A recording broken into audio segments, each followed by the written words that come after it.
Well, good afternoon. For the past few weeks, we've stood here and made a commitment to do everything in our power to reopen every region of Ontario safely and gradually. And throughout the course of this pandemic, we faced challenges and roadblocks. But each time, we worked with our partners, the healthcare workers, volunteers, and medical experts to take quick and decisive action.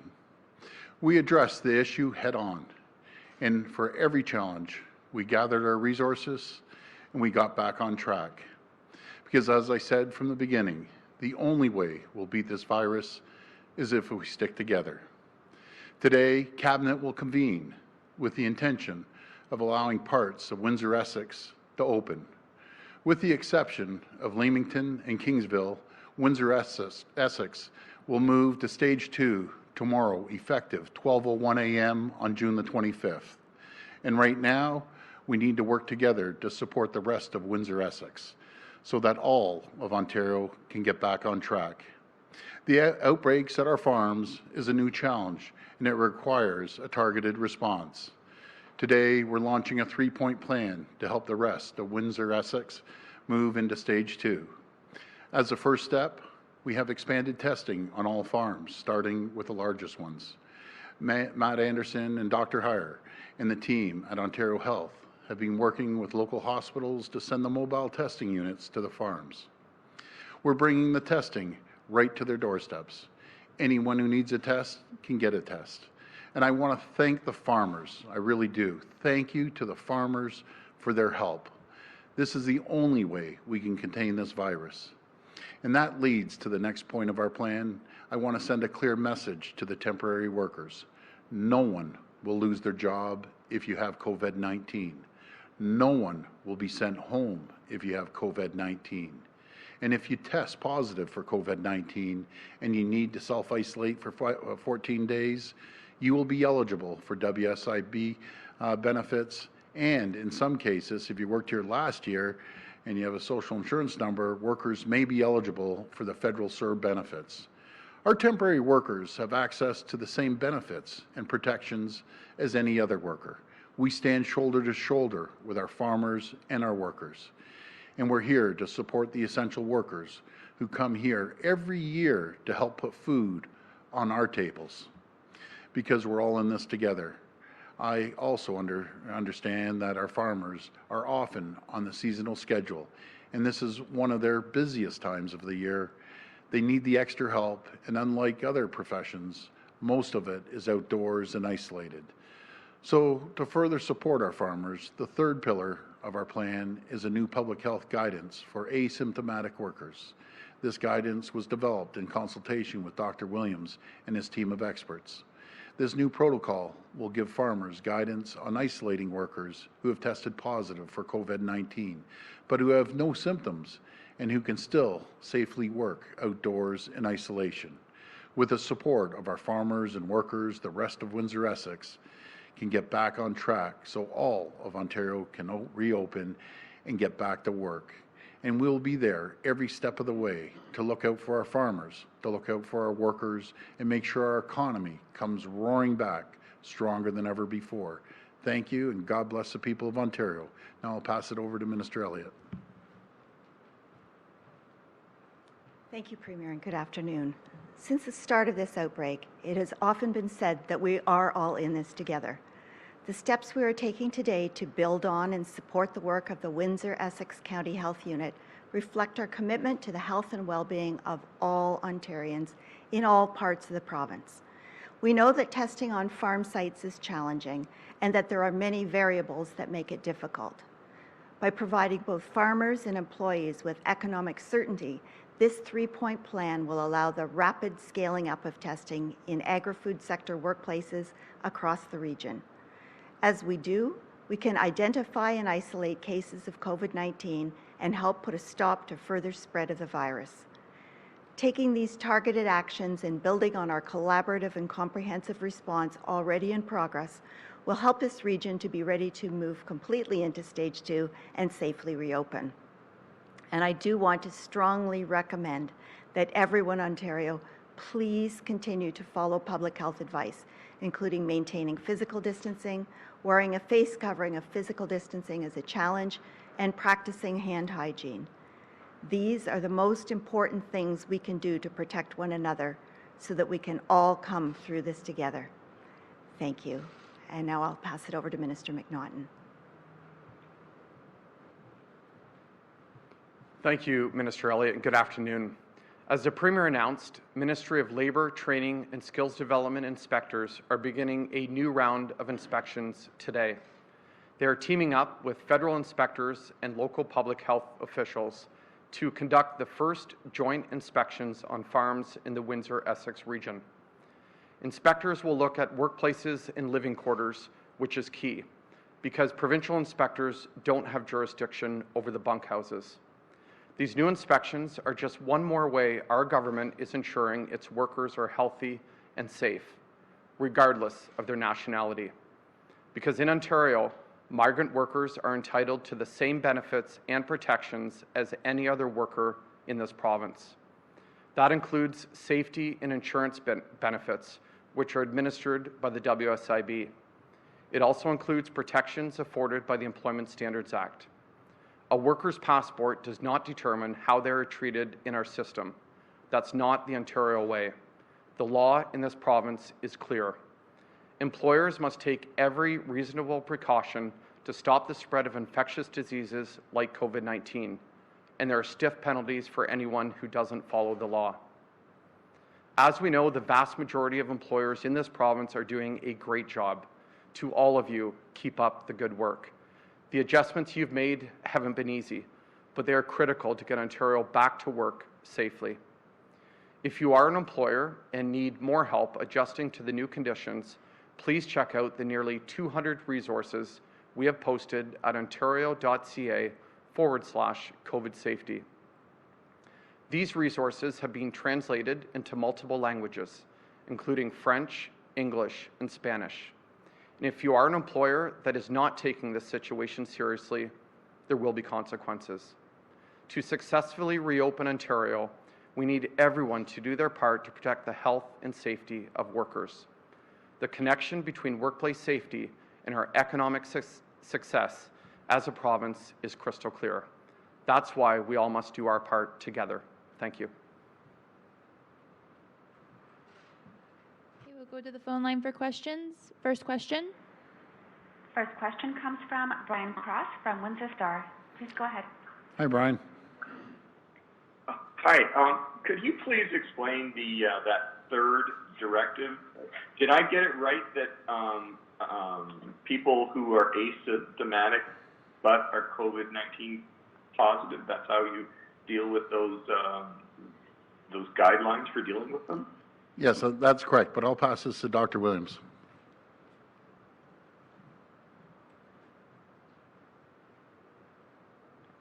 So when we originally started doing asymptomatic testing, we put out guidelines that if you find an asymptomatic worker who is positive but has no history of contact or other risk factors, we found ways that the person could separate themselves from the other members of the workforce, work on the job if that was permissible by the employer, and continue to do so until we monitor symptoms, and if they develop any, that's one thing, and to get retested. Because sometimes we find some people who we're already resolving, if you retest them again, they become negative. And so we saw that as a false positive in a sense, positive lab test, but a negative one as far as clinical impact. We found out on this event here, it was the first, we had a cluster of asymptomatic workers who tested positive. So we put out a cluster method where you could take those individuals who are asymptomatic and are still test positive and ask them to work separately from the rest because they're mostly on farms, they're out in large acreage. They can daytime have no problem. They would wear facial covering, of course, and then how the farmer would work to have them sleeping in separate together, away from the rest of the workforce and from eating and etc. So they're not interacting with the rest of the workers. We would monitor them. We would retest them within 48 hours. And if any developed signs or symptoms, we would have to deal with them as possible cases. If they turn negative, they could resume their duties and go back and work with the workforce, the same as the rest. So it was an adjustment to our previous policy because we hadn't seen this cluster type picture of a group of asymptomatic workers in one location that were test positive but asymptomatic. Follow-up? Yeah, is this unusual? Like, has this been done anywhere else where non-migrant workers, a cluster of them test positive and they work in any case? Ontario is one of the first provinces to do a lot of asymptomatic testing. That's what Dr. Huyer has been undertaking in various settings, including on farms, some in workplaces. So as a result, we haven't got a lot of information and science behind this in Canada. So we're one of the leading ones in doing that. So in a way, we're breaking new ground on that, understanding what the tests mean, because you may have a positive test, you may have already resolved from a previous infection, and if you have any just remnants of even dead virus or parts and bits and pieces, our test is so sensitive, it'll pick that up. But of course, if you wait for a day or two until it clears, they would turn negative again. So we're learning more about our testing, how that fits in the overall clinical picture, and when cases are resolving, some people can keep some in their nasal passage for a period of time, even though they're no longer infectious or are infected at that moment. So as we learn more, we change things, we adapt, and we discuss this with our federal provincial territorial partners. Next question. Next question comes from Krista Lee Farley from AM 800. Please go ahead. Hi, Crystal. Hi, Premier. I understand you're coming down here for a haircut now. Yeah, I am. You know, once we get Leamington and Kingsville, Crystal, and we're going to work together, and it's amazing when you work together and everyone's kind of pulling in the same direction, how we can get this resolved. And I'm so happy for the people of Windsor. This was weighing on my shoulders, but everyone cooperated. I want to give a shout out to Dr. Ahmed too, and Mayor Dilkins. They're working their back off, and we ended up knocking down the barrier. Okay, my real question now. I understand that an inappropriate comment was directed at you this morning from one of our NDP MPPs in Windsor-Essex, and there has been some backlash on Twitter that the comment is not doing Essex County any favors. And I'm just wondering what your response to receiving that comment was this morning in the legislature. Well, you know, some is water off a duck's back. I'll tell you, I've never heard anyone swear, and over 200 times I've been in the house. You just don't do that. But, you know, it happens. I forgive the guy. Let's just move on. My main focus is I want to protect the people of Essex. I love the people there. They're, you know, salt of the earth people, and so is Windsor. That's why we're doing everything we can to make sure we open up, which is great news. And I want to thank the team for doing that, led by the Minister of Health and Dr. Williams, Dr. Huyer, and Matt Anderson. Everyone pitched in, and it's amazing. Like I always say, every time we hit a hurdle, we seem to get the troops together all around, not the government per se, but everyone involved, the stakeholders, and we end up getting through it. So I'm just so happy, and the folks in Kingsville and Leamington, we're throwing out every resource to get you back on track very, very quickly. Follow-up? Yes, and so I wonder then, for those people in Leamington and Kingsville, it might be difficult for them to not try to book a hair appointment or some type of appointment in Amherstburg or LaSalle or in the city of Windsor. So what's your message to them, and how will you, stop them, or will you try to stop them from going into other parts of Windsor-Essex for these appointments? Well, there's no way of stopping anyone, and I've always said I don't like the so-called police state that if you go there, go there. We're just trying to protect the workers and the farmers. That's where it's really focused on, not so much the general population. And we're going to get them to the next level as quickly as possible, because they're great folks out there, and I can't wait to go down there, by the way, and get this bushy haircut taken care of. Next question. Next question comes from Allison Jones from the Canadian Press. Please go ahead. Hi, Allison. Hi, Premier. I'm hoping you can touch on the expanded testing bit of your three-point plan a little bit more. Is there something new in the testing regime that you're announcing today, or more the sort of focused mobile testing that you had been talking about before? And how is that going? Are you getting any more cooperation than you have been in the past? Yeah, and I got to send it to the expert, Dr. Huyer, as we always call him, Dr. Dirk, but this guy's a champion. I can tell you that. So I'm going to pass it over to Dr. Huyer.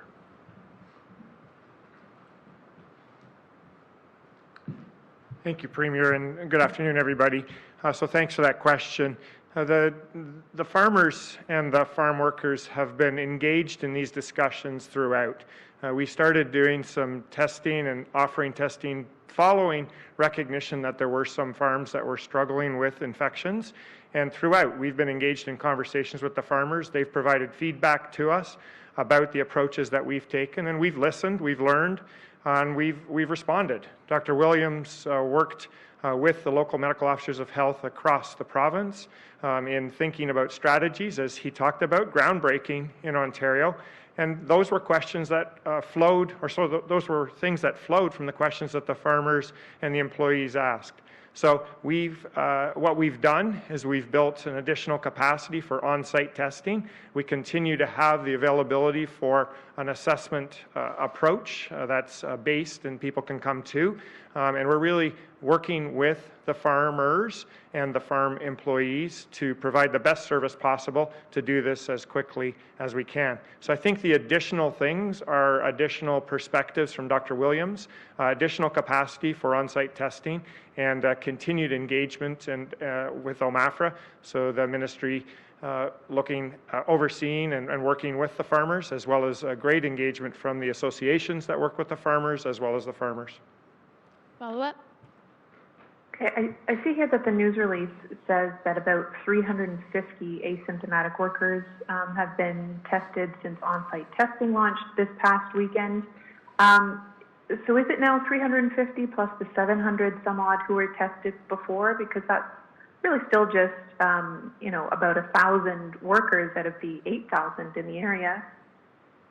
Yeah, 1,000 workers seems to me to be a large number, and really hats off to the farmers and hats off to those employees that attended, and also to the hospital staff who mobilized out to on-site work where it's hot. All of the workers are taking time from their work, and the employers have pulled them together to be able to allow this testing to occur. For me, 1,000 is a lot, and we're working to continue to do all of the workers that are in the area. We mobilized just starting Saturday for more additional on-site work, and so we're scheduling and we were working on that yesterday. Multiple phone calls I was on working with OMAFRA as well as others and farmers. Great questions, great conversations, and we're moving along very quickly to support the farms.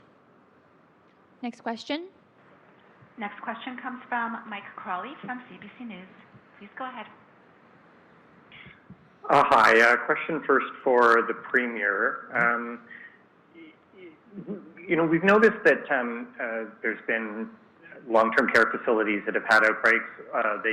They get named, but you're not naming or you're not mandating that the local health units name the farms that have had COVID-19 outbreaks. And you've also talked about how some farms are not cooperating with testing the workers. Some farms are, but some aren't. So wondering, why are you not naming the farms that are failing to cooperate? And why is the province not requiring that the farms that have outbreaks be publicized? Well, first of all, Mike, we're comparing apples and oranges. The farms versus long-term care, it's night and day. And I want to give a thanks to OMAFRA. They've been on every single call. They've been working hard. The Minister of Agriculture has been working hard, along with the Minister of Labour and Minister of Health, and we're just working together. You got to walk a mile in their shoes, and none of us have. Just imagine you have a business, a farming business, which is tough at best of times. You're working your back off. You could lose your business in a few weeks. Your lifelong passion, and you could lose $25–50 million, just bang, gone. So we got to protect the farmers. They put food on our table, and then we have to protect the workers there too. They've come from a different country to jump in there, and they do it every single year. There's well over 11,000. Sometimes it'll peak up to 16,000 in the fall as well. These people mean no harm to Ontario. They're trying to help us. And the farmers are just phenomenal people. Man, like These people work their backs off, and I'm there to protect them, not to hurt them.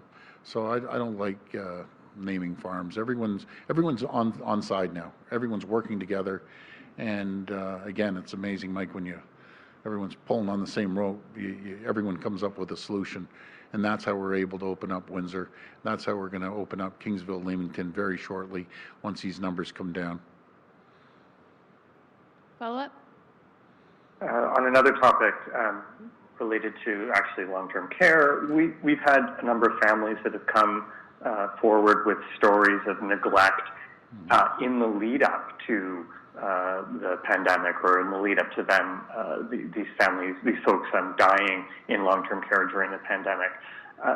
Does the province have any plans to get those people, the relatives of those folks who were neglected in long-term care, involved in the investigations that are going on into how the crisis is handled? Well, it'll be a public commission, so as the commission moves forward, people will be able to come out and tell their story. I want to hear the stories. I've heard a lot of stories, mind you, but I want to hear their stories until it never happens again, and we never see the pain with the families, Mike. So yes, they'll be able to come in and tell us the stories. Next question. Next question comes from Lucas Meyer from News Talk 1010. Please go ahead. Oh, Lucas.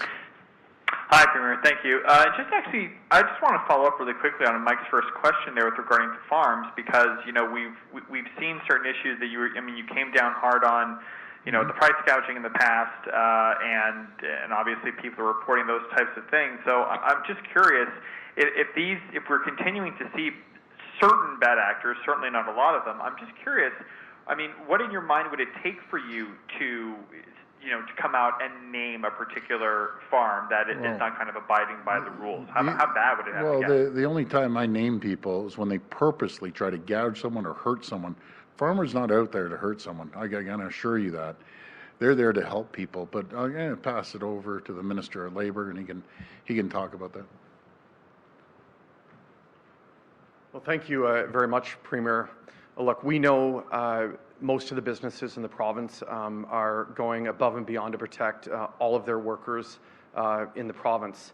What we've done as a ministry, specifically leading up to the current situation on farms, is send inspectors in.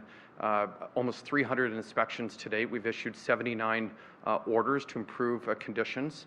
As I announced on Monday with the Premier, we thank the federal government for stepping up. Their responsibility is to inspect bunkhouses, and they partnered with us and local public health officials to go in to improve the situation for those workers.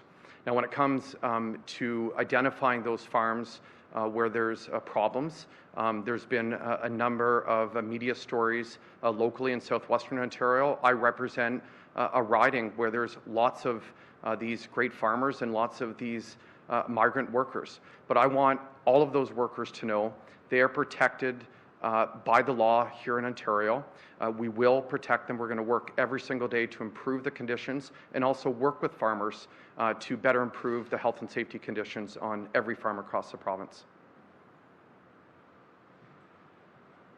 And Premier, thank you. And Premier, as well, in terms of, you just mentioned a second ago the price gouging. I'm just curious where we are on that, if we've moved past the investigative stage and kind of into the fines world. And if I could squeeze one other one, as we see more businesses opening up, obviously during stage 2, and we see more businesses including COVID-19 charges, to recoup lost wages.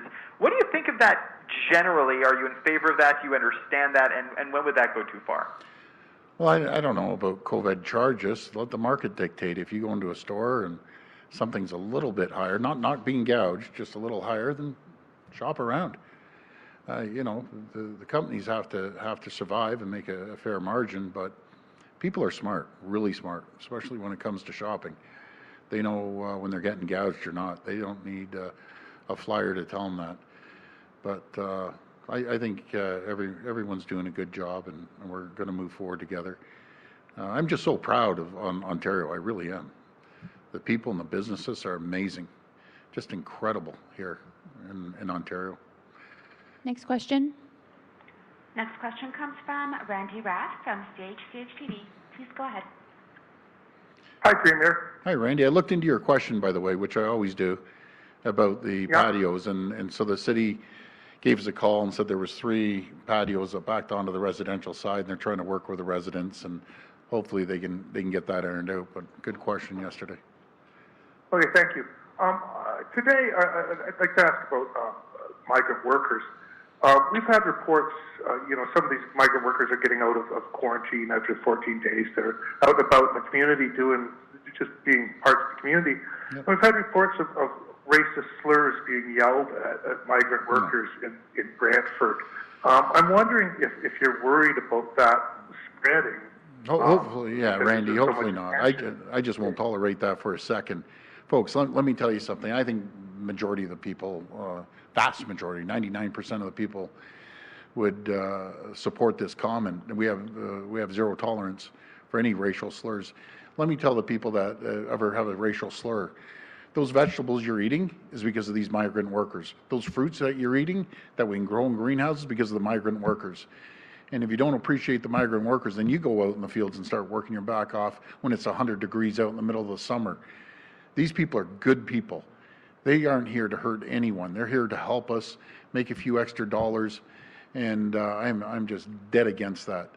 So if you see a migrant worker, matter of fact, maybe you should go up and say, thank you for working your back off, because a lot of people aren't willing to do the work that they are doing, and that's the reason we call them in. So I'm grateful for them. And remember, Randy, they never came here with COVID-19. They all self-isolated. The people here, somewhere, somehow, gave them COVID-19. Then it spread in congregate living. So I appreciate the work they do. My next question is about back to the beaches. Crystal Beach says that they're going to open a beach, I guess tomorrow, and they're going to restrict people that can use the beach to residents of Fort Erie. Is that something that makes sense to you, that beaches be restricted to people that live near them? Well, that's a tough one, Randy.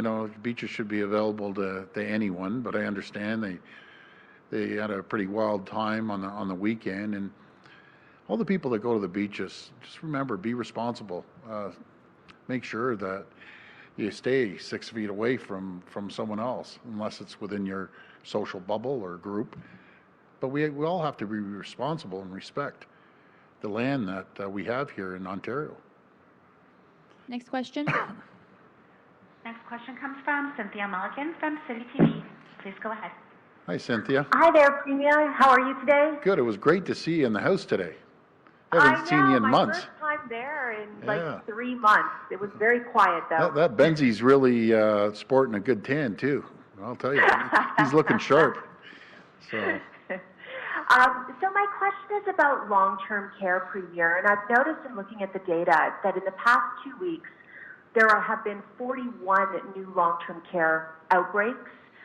In the prior 2 weeks before that, there were only 14. Is this a huge concern that's being watched carefully as visits are starting to open up? I've also noticed that 227 staff have been infected. So what's going on here? So it's always concerning, and we're watching like a hawk, but I'm going to send it over to the expert, the Minister of Health, and she'll be able to answer that. Thank you. Well, it is a concern whenever we see the numbers going forward, and especially with respect to long-term care homes, because the populations there are so vulnerable. It is perhaps a reflection of the gradual reopening of the economy, which we're watching very carefully. I know that Dr. Williams watches it carefully, as does Dr. Huyer. But we need to make sure that as we reopen, that any impacts are assessed and that we make any changes as necessary. But allowing people to come to see their family members when it's outdoors, when people have been tested in advance, is really important. We've heard that from both the residents in long-term care as well as their family members. So as long as it's done with the right physical distancing and as long as people have had the testing done in advance, we don't anticipate an increase in the number of cases. But it is a group we are protecting very carefully. Thank you, Minister. And for a follow-up for you, a lot of families are saying that when they go for their visits, they have to show the long-term care home physical proof that they tested negative, and yet your ministry has confirmed with me that they don't have to show physical proof, that they only have to give verbal verification that they've had that test. So has it not been communicated properly to long-term care homes that they don't require physical proof of a test, or are some being too strict? I'm going to refer that one to Dr. Williams, Cynthia. Thank you.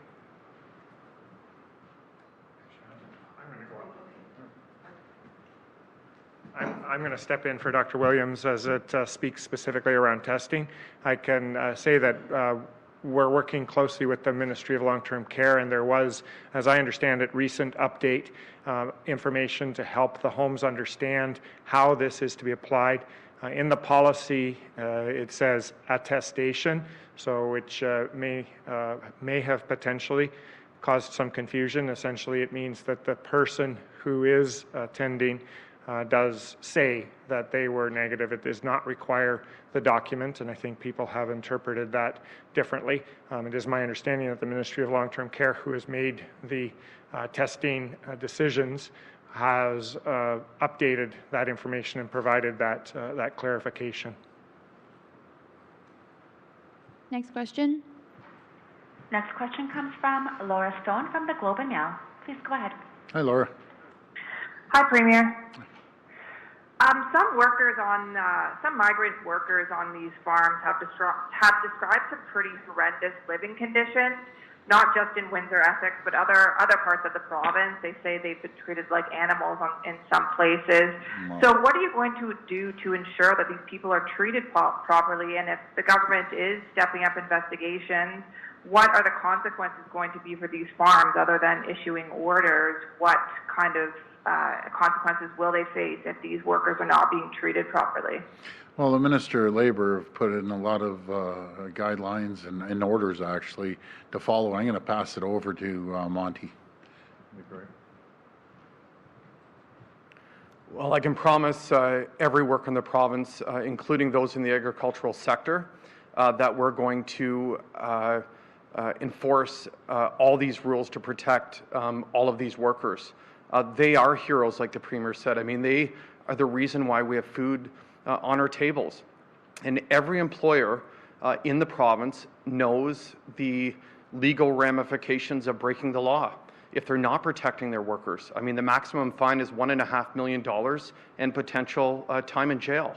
Obviously, that's not what we want to see happen. We want all businesses to go above and beyond, which, as I said earlier, most of them have done, to improve conditions for workers, to in some businesses to ensure that customers are coming in and feeling safe. But we're on the ground, we're in the field every single day. As I said, nearly 300 inspections, 79 orders.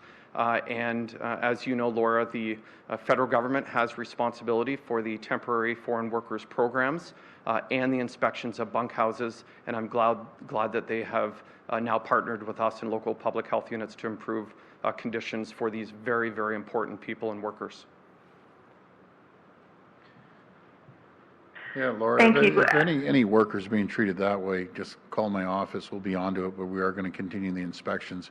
And most of the farmers that I've went to, I've visited a lot of these farms over the last couple of years. They value their team, just like any company. The most important thing of any company, no matter if you're a farmer or not, protect your workers, take care of them. They're the ones that can either make you or break you. Thank you. And Premier, I wanted to ask about the Vaughan Working Families Group, who released those ads slamming teachers' unions back in February. Okay. The Chief Electoral Officer says that there was an apparent contravention of the Election Finances Act. Can you comment on whether you had any connection to these ads, given a PC appointees on the board of directors for this group? I had nothing to do with that, but I guess it's at the AG's office, and we'll see what happens. Next question. Next question comes from Robert Benzie from the Toronto Star. Please go ahead. Robert, hi, Premier. I have to smile, and sorry to interrupt you, but you look like a California surfer today. You must have been hanging out at the beach there. Well, you know what? I am a naturally handsome fellow, Premier, as you know. So I guess and I've been spending a lot of time outdoors. I just wanted to follow up on what Laura was asking about this situation with the Vaughan working families. I know that you've said that the party had nothing to do with this, but the person who is now being investigated by, or I guess could be investigated by the Ministry of the Attorney General, is a Conservative appointee. You appointed him as the vice chair of the LCBO. So I'm just wondering if that appointment will be rescinded or if there will be some action taken, given that the chief electoral officer said there was a violation of campaign finance laws. Yeah, I'm just telling you honestly. If someone gave me $1 million right now, I don't even know the person's name, but they'll deal with it. And an appointee, I appoint probably 3,400 a year. They send me these pieces of paper, make sure they've done their due diligence. I sign off on it, and away it goes. It usually comes from the ministry, but it's in the AG's office right now. And another subject, Premier, we've seen we have a story in the Star today by my colleague Victoria Gibson about a homeless person dying under the Gardiner Expressway. We have 20 people camping out in city parks right now in Toronto. More than 20 people, 20 people in Trinity Bellwoods Park alone, apparently. Yeah. I'm just wondering if you have concerns about this. Steve Clark said in the House today that the government has spent a lot of money, given a lot of money to municipalities to help with the homeless crisis, and here we have, people living and camping in Toronto parks. I mean, what do you think about that? How does that make you feel? Yeah, something, Robert, I'm going back to the days when I was a councillor, and no matter what administration's in there, especially in the summer, people don't want to go into these shelters. They don't like the shelters. They don't like staying there. They say some people get beat up, their stuff gets stolen. They'd rather put a tent out in a park, but guys, you can't do it in a public park. You just can't, and you can't be doing it underneath the Gardiner. Number one, I think it looks terrible. We have tourists from around the world, not now, but when we did before, you just can't do that. And I understand you want to stay outside in a tent. It's probably better living quarters. But that's an ongoing issue. Just don't hang out in the parks. Simple. I wish I could tell you where to hang out, but I know it's tough in these shelters. In the winter, they have to go in the shelters just to make sure that they stay warm. But we're giving the money to the municipalities, and we're going to be giving more money to the municipalities to help out. And this is my comment back to the federal government. The amount they're giving for the entire country just doesn't cut it. They've been really good, by the way, the feds. But guys, we need some more money, and we're gonna make sure we put our money where our mouth is too, and give the municipalities a substantial amount of money, right up to our capacity. Okay, that's all the time we have. Thank you. Anyways, thank you so much, everyone. Thank you.